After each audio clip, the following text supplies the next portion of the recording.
exponent, it'll look something like this. Y equals 2 to the x. So what I'd like you guys to do is grab your calculator real quick.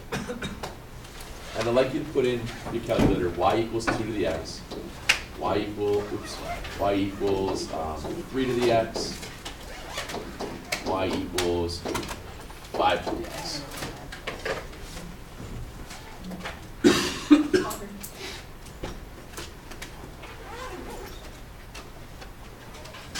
So 2, 3, and 5 here.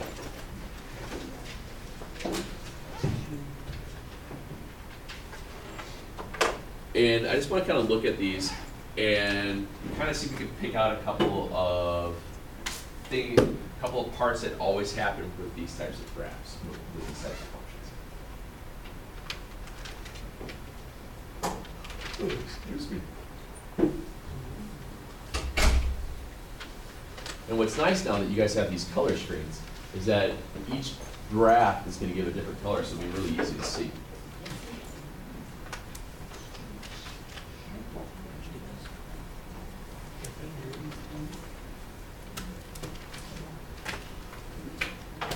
So,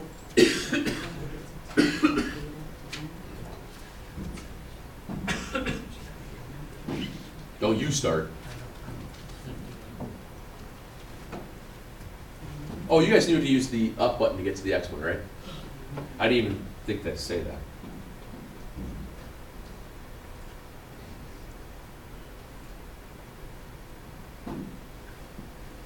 Oh, my window's all messed up.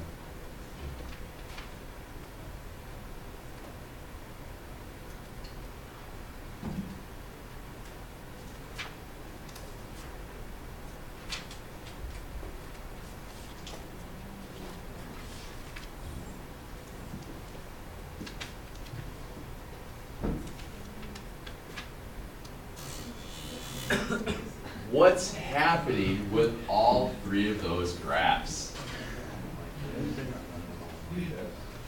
Correct. What do all three of those graphs go through? 1. Why do they go through 1? 0, right. What's anything to the 0 power? 1. So every one of these graphs, they all have a y-intercept of 1. Now, think about 2 to the x. When you have 2 to the x, you could probably make a table just for yourself real quick here. If I'm saying 2 to the x, and let's say I use -2, -1, 0, 1, and 2. Well, 2 to the -2 is how much?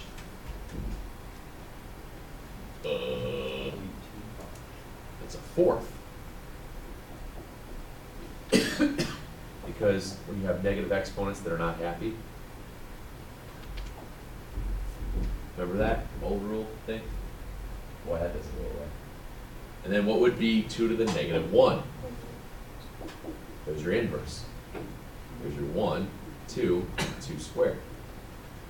So will this value, will this graph of 2 to the x or 3 to the x or 4 or 5 to the x, will this ever reach 0? No. It'll never reach 0. It'll never reach y equals 0.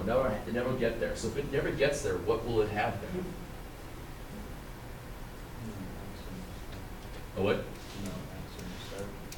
We'll have no x-intercept, but it's getting infinitely closer and closer and closer to something, but it never goes past it. What is that thing called as it gets infinitely closer to it? Oh, the asymptote. Asymptote, very good. So these graphs all have this asymptote they all have horizontal asymptotes. We have horizontal asymptotes at y equals 0. Okay. Now, you were saying a second ago it was going and it took off. So we would say that this is increasing from left to right. Does that make sense?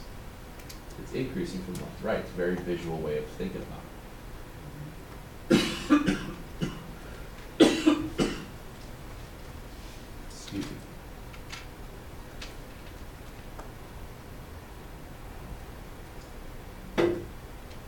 All right, let's see if we have another one here. Now, this is what we have as, it's called a parent graph. We've talked about parent graphs before. We're gonna have parent graphs for exponential functions. Now, in this case here, we have what's called y equals b to the x. Where this value of b is your, it's gonna be anything that is between, as greater than 0 and not equal to 1.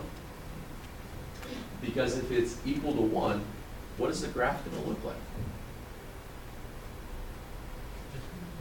Yeah, it's gonna be a horizontal line at y equals 1. Because anytime you have 1 raised to an exponent, no matter what that exponent is, it's always gonna be 1. So that's why we say that b is greater than 0 and it's not equal to 1. Okay? Also, get some fancy stuff here. Think about the generic of this from the past 3 examples. What is always the y-intercept for b to the x? It's always going to be at 1. Your y-intercept here is always going to be at 1 because, is there an x-intercept? No. Where's the horizontal asymptote? It's 0. Now think about the domain and range for the last ones. Domain. Domain is it the x values or the y values? It's the x values because d comes before r. X becomes before y. Yeah.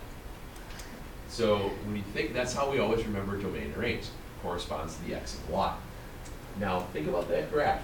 It's always increasing from left to right. Was there ever a domain restriction? Is there any restriction to the value of x that you can choose? No. So for these styles, your domain is going to be all real. Now what about your range? Where were those graphs placed? They were above what? They were above 0 because we had this asymptote here. So how would I label that as far as my range is concerned? What is my range always going to be greater than? 0. So is your range your x or your y? Y. So my range for these things then will be written out as y is greater than 0. I don't put greater than or equal to, bless you, because there's an asymptote there. It'll never equal 0. Okay? It won't get to it. So we just say that the range in this case is going to be greater than 0. Excuse me. So y-intercept of 1, no x-intercept, domain is all real, and your range is y is greater than 0. And that's going to be, for the most part, when our b values are greater than, when our b values are greater than 0 and not equal to 1. Okay? That's your parent function, which means what's going to happen?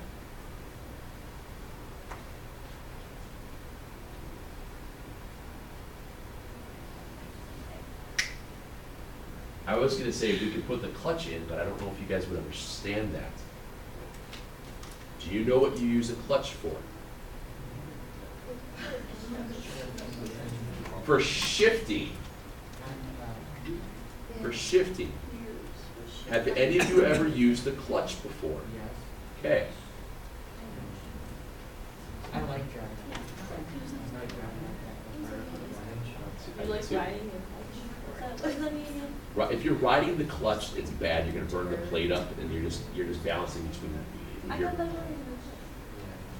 yeah, riding the clutch is bad. I thought that riding the clutch like damages the transmission. It does. It can. It I can. got it wrong. No, that's kind of right. There's a time and a place to. I mean, you all right.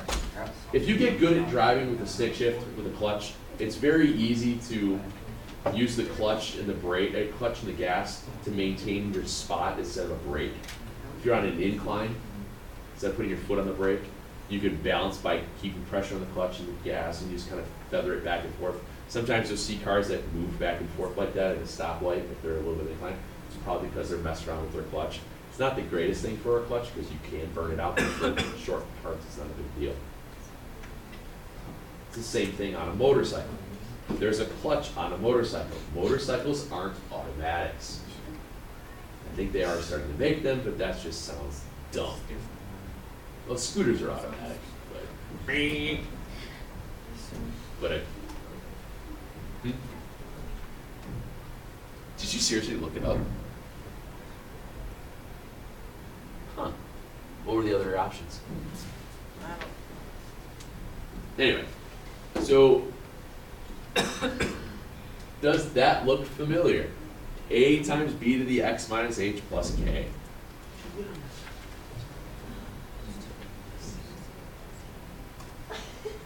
Write this a little bit cleaner.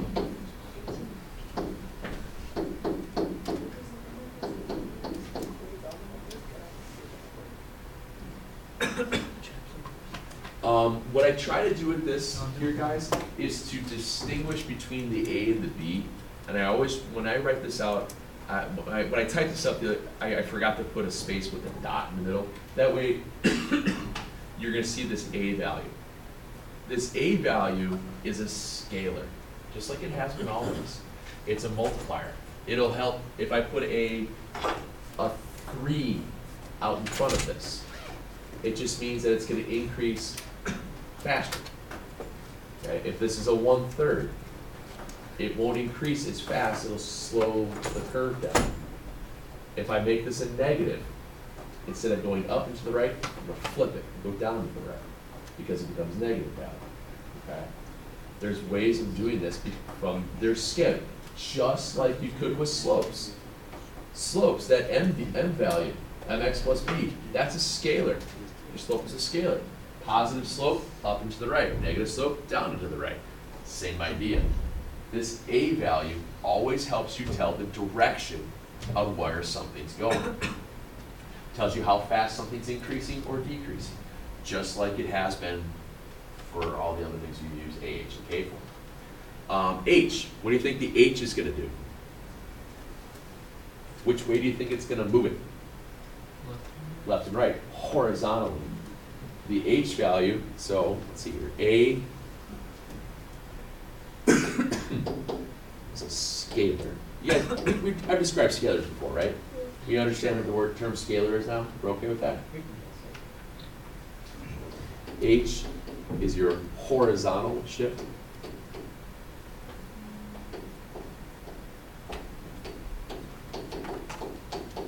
And K becomes your vertical, thank you.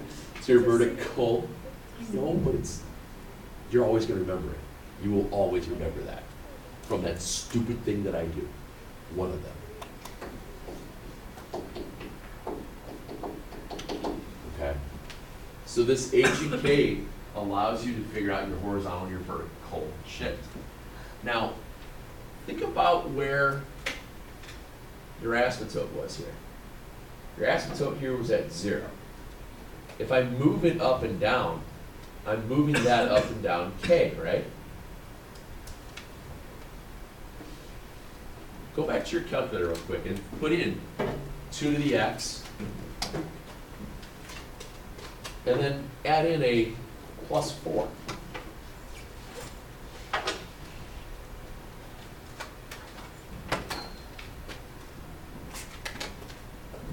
And remember, when you're in an exponent, you have to hit the right arrow to get out of the exponent.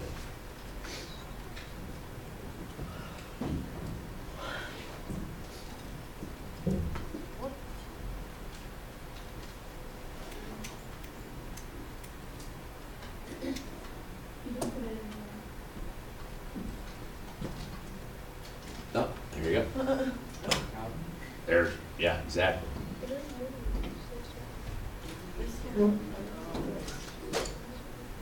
Zing. Where did everything go? It went up 4. You didn't hit the arrow to get out of the x. You've shifted yours left. I didn't have the arrow. What do you mean, like this? Your window's all messed up. Mr. Murphy, you mean like this? Yeah, you're up in the exponent, so you gotta get out of the exponent. The k value is not in the exponent. The Oh, k it's not? values, the k value's after. I thought it was K plus 4.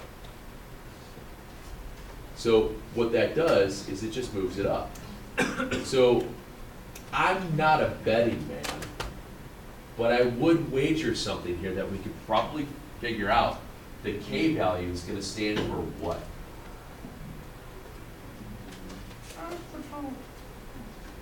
Very good. Your k value is going to be your horizontal asymptote. Okay? Look at this.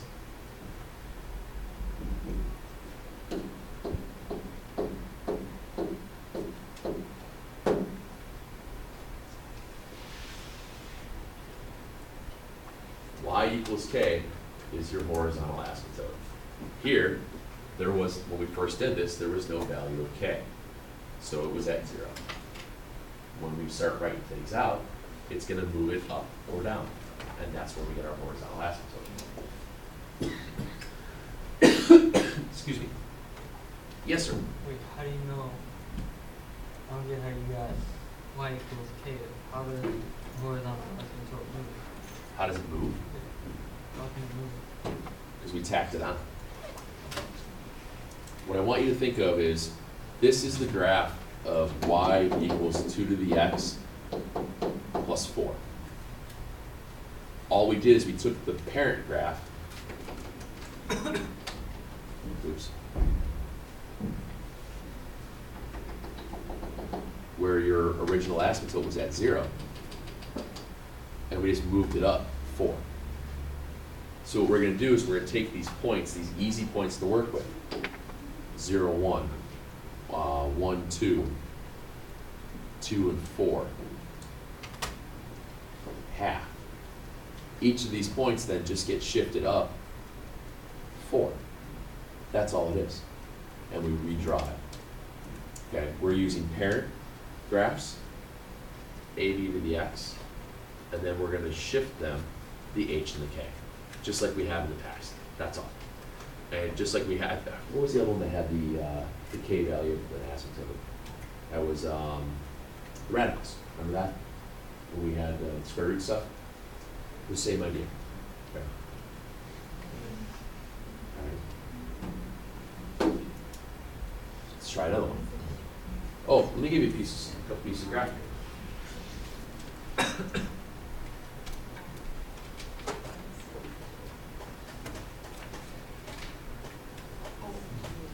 Here's a couple. Oh, you don't need any. You're self-sufficient. Here, grab a couple. Grab paper's cheap. Grab a couple. Don't you get the cough. It never goes away. It's awful. It's awful. My voice is like been cracking. So what I want to do is go through the idea of finding asymptotes and stuff like that, plotting some generic points, things that make sense to take values from, and think about ordered operations.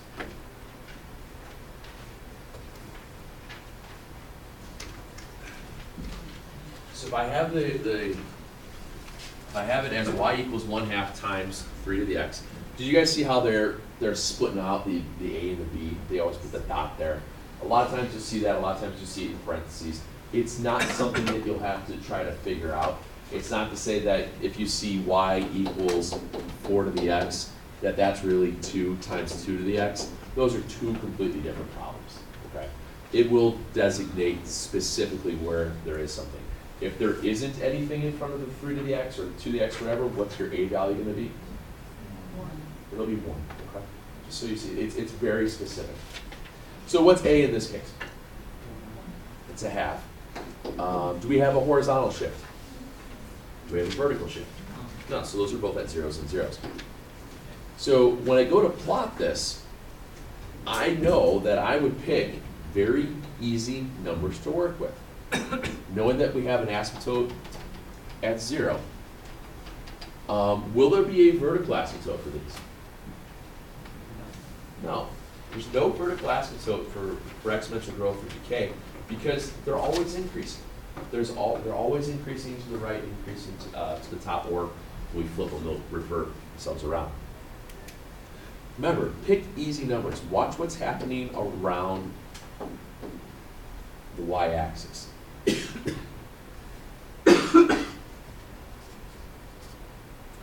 So then you have to think about order of operations. 1/2 times 3 to the negative 2. Well, 3 to the negative 2 is 1 over 3 squared. What's 1 over 3 squared? 1. What's 1/9 times 1/2?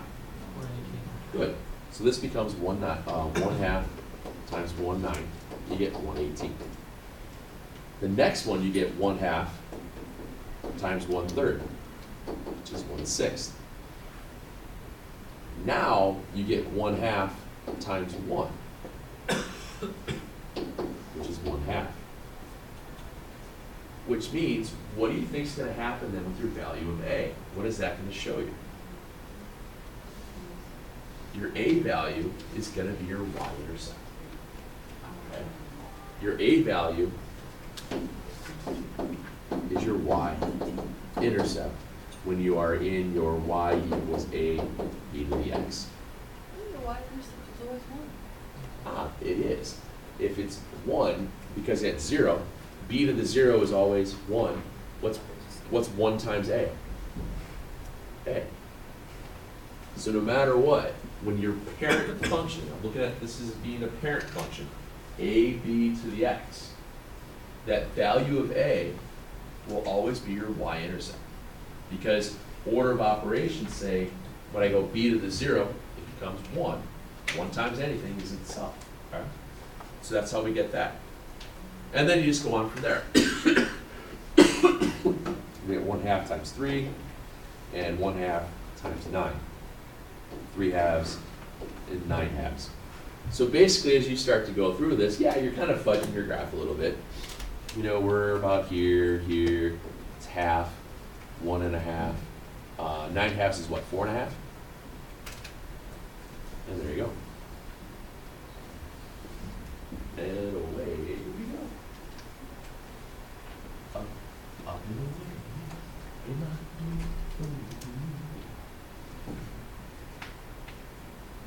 No. You ever ridden in a hot air balloon? I don't want it. Too much fire, too much explosion. Too much certain death. To go in a hot air balloon? Oh, God, no. I hate flying. No way. No way. No way. When we lived in Cary, you guys ever heard of the Norgie Ski Hill in Fox River Grove? Norgie Ski Hill is actually it's a competition, Olympic-sized ski jump hill.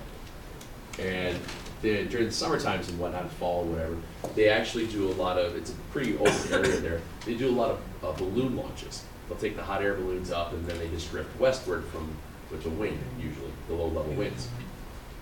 So pretty much every night in the summertime and sometimes in the mornings, we'd have hot air balloons go over our house. Now, some of these hot air balloons, you know, they're a few hundred feet up in the air. Some of them, you could have conversations with the people because they can't get the balloons to go up any higher. And I'm sitting there going, no, there's no way. No way. Anyway, back on track. This probably isn't very scary, is it? Yep. All right, let's try to. Let's revert it. Let's flip it, see what happens now. So we'll have an A value that is -1.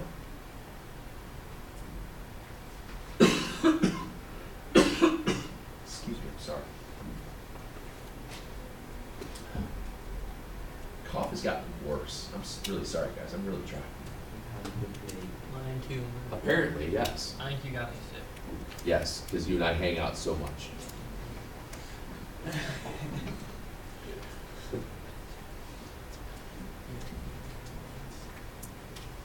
What's your value of a in this case? -1. So our a value is -1, which means where's your y-intercept going to be? It's going to be at -1. Okay. We have no h, we have no k, those are both at zeros.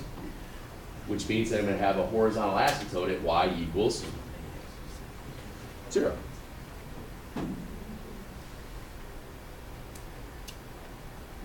Okay. Again, we're going to pick numbers to substitute in, plug and chug.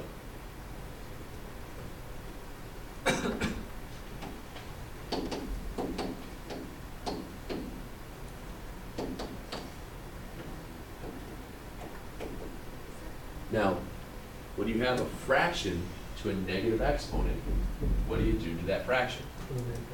Flip it and square it. So negative, or 3/2 to the -2 becomes 4/9, because you square both. And 4/9 times -1 is -4/9.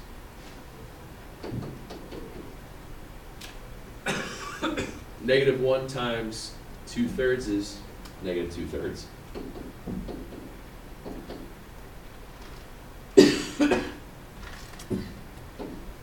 Then we get -3/2, and then we get -9/4. Again, a lot of these things, just to kind of start with here, you get some kind of crummy fractions, but they're not terrible that you can't budget. Okay? When we start to get into some of the actual shift things, it's going to be a little bit cleaner because some of the numbers, when you have your h's and your k's thrown in there, you're going to be able to move things around a little bit easier. Okay? So then we just start plotting. -2, -4/9. That's about here. That's about here. And -3/2, I can find that one. And then 9/4 is what, 2 1/4? And we're doing this.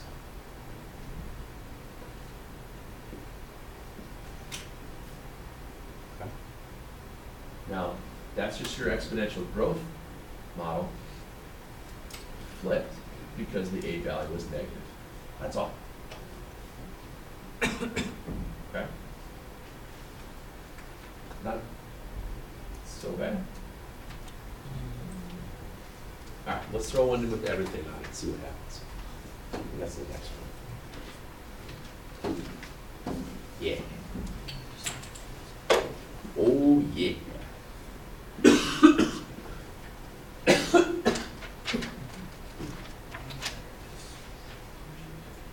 All right, so we have y equals 3 times 2 to the x minus 1 minus 4.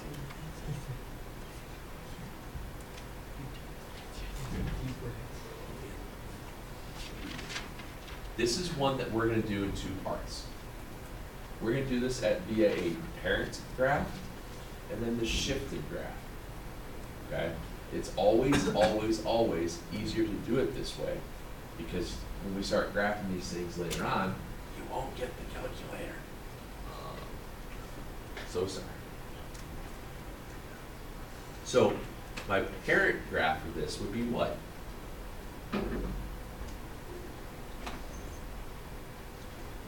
Oops. What's going to be the parent graph for that?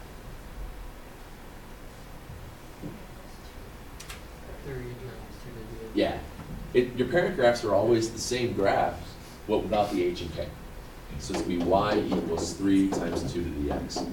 And that's what I'm going to plot first.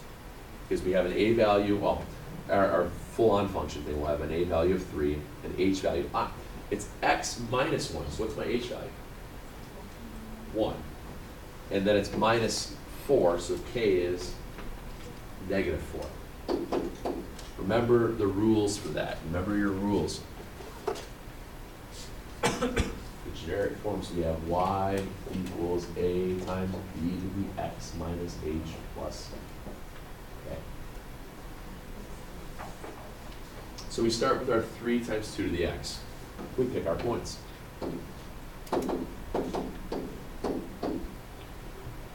So this is 3 times 1/4, 3 3 times 1/2, 3 times 1, 3 times 2, and 3 times 4. Everybody okay with that?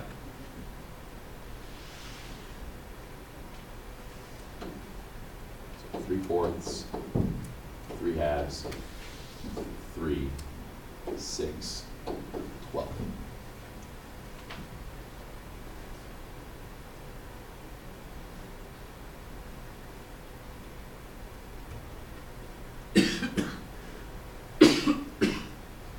So, parent function has a horizontal asymptote at 0. We are at -2 3/4, 3/2, 3, 6, 12. For lack of a better term there.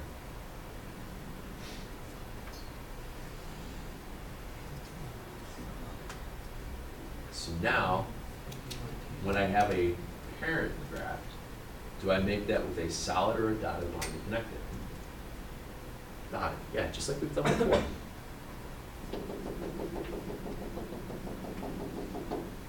Okay. So if my generic ordered pairs were -2, oops, -2 3/4, and then -1 3/2, and so on. My shift would just be, well, it was x plus 1, and then y minus 4. So basically, to every single one of my ordered pairs, all I have to do is add 1 to the x value and subtract 4 from the y value. That's how everything moves. Remember, you're going over 1 and down 4. Over 1, down 4. Over 1, down 4.